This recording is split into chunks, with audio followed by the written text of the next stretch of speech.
पता है तुम्हें पहली बीवी हूँ मैं, पता है आपको ये बात? पता है तलाक नहीं हुआ है, हम छोड़ेंगे नहीं इसको, लव मैरिज थी मेरी। থামুন, এই বিয়ে কোনোভাবেই হতে পারে না। বিয়ের মণ্ডপে তখন চারদিকে সাজ সাজ রব, আর ঠিক তখনই সিনেমার মতো এন্ট্রি নিলেন এক নারী। মুহূর্তে আনন্দ বদলে গেল চরম বিশৃঙ্খলায়। উত্তরপ্রদেশের কানপুরের এক ম্যারেজ ললনে তখন সবার চোখ কপালে, কারণ যিনি বিয়ে আটকাতে এসেছেন তিনি আর কেউ নন, স্বয়ং বরের প্রথম স্ত্রী। ডিভোর্স না দিয়েই প্রথম স্ত্রীকে লুকিয়ে দ্বিতীয় বিয়ের পিঁড়িতে বসতে যাচ্ছিলেন এই যুবক। কিন্তু শেষ রক্ষা হলো কি? কানপুরের এই হাই ভোল্টেজ ওয়েডিং ড্রামায় সেদিন ঠিক কী ঘটেছিল?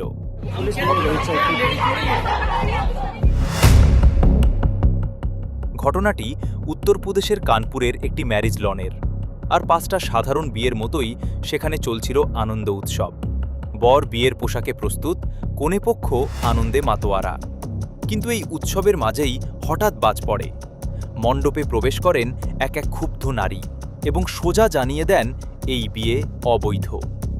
নিমেষের মধ্যেই পুরো বিয়ে বাড়িতে শুরু হয়ে যায় চরম হট্টগোল। হতবাক হয়ে যান কনেপক্ষের লোকজনও। ওই নারীর দাবি অনুযায়ী 2022 সালে অভিযুক্ত যুবকের সাথে তার লাভ ম্যারেজ বা প্রেমের বিয়ে হয়েছিল, কিন্তু প্রথম স্ত্রীর সাথে কোনো আইনি বিচ্ছেদ বা ডিভোর্স ছাড়াই সম্পূর্ণ লুকিয়ে এই দ্বিতীয় বিয়ের আয়োজন করেছিলেন ওই যুবক।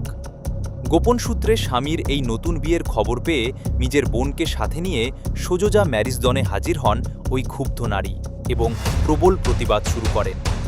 বিয়েবাড়িতে এমন অভাবনীয় হাটেহাড়ি ভাঙার ঘটনায় খবর দেওয়া হয় স্থানীয় থানায়।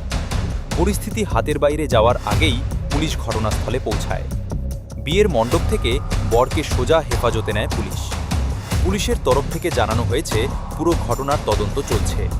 দুই পক্ষের কাছ থেকে লিখিত অভিযোগ বা তাহারির চাওয়া হয়েছে এবং সমস্ত তথ্যই ব্যবস্থা গ্রহণ করা হবে। প্রেমের বিয়ে করে স্ত্রীকে লুকিয়ে ডিভোর্স ছাড়াই আবার নতুন বিয়ের পিঁড়িতে বসা, হে যেন সিনেমাকেও হার মানায়। প্রথম স্ত্রীর সঠিক সময়ে এসে না পৌঁছালে হয়তো আরও একটি মেয়ের জীবন নষ্ট হতে বসেছিল।